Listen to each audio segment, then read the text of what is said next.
And if you look at it, there are people who are graduating as counselors, psychologists, social workers. From the area of family and domestic violence and the alcohol and drug abuse kind of work, what you're doing in that space.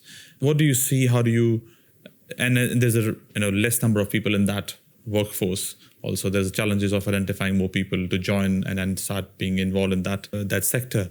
So how do you see one could motivate younger people to start getting educated in that kind of a line? What I've noticed as a gap as well is really, I learned this when I was up north. Every kid from high school, they want to go in the mines, because these miners were going in there and provide that education. Mm-hmm. So in schools, really in high schools, if we can have people who can go and talk our young people into taking all these other careers, that might help.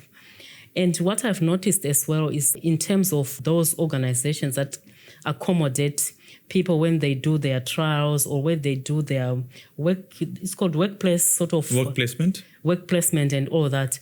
It's very limited. Not much are taking these people on board. And if you look at it, there are people who are graduating as counselors, psychologists, social workers, without even workplace experience. Mm-hmm. So organizations, they said, we don't hire you because you don't have experience. That's why we're having these shortages.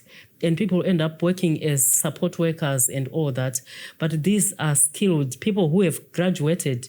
I've got a young person who calls me every day. I did my psychology, I did this, but I can't find work. So we need really to have also organizations who are able to say, to build that skill, you need to be in that industry. So it's okay, we can take you on board, we can put you on this under supervision of someone, and you can do it. I really enjoyed when I was working with my student from ECU to be there just to say, you know what, this is what you should do. Documentation and all that, when you see people, that's what we need, and that is lacking. Lovely.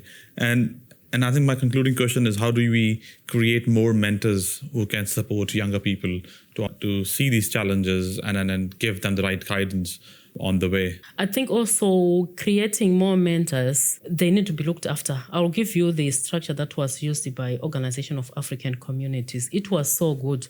We've got heaps of mentors, but to go to visit those people, I used to go to Avley High School, my own fuel, my own time, my own closing my office to go there. People need also to be sort of given a token when they do that. So we need really proper funding to be available for communities who are willing to train mentors, to identify strong people in their own community, to say, you know what, when you are going to look after this person, this is what we can give you. So people are open to be mentors, but the resources are not there to bring food on the table. Thank you. Thank you a lot. Cool. Thank you.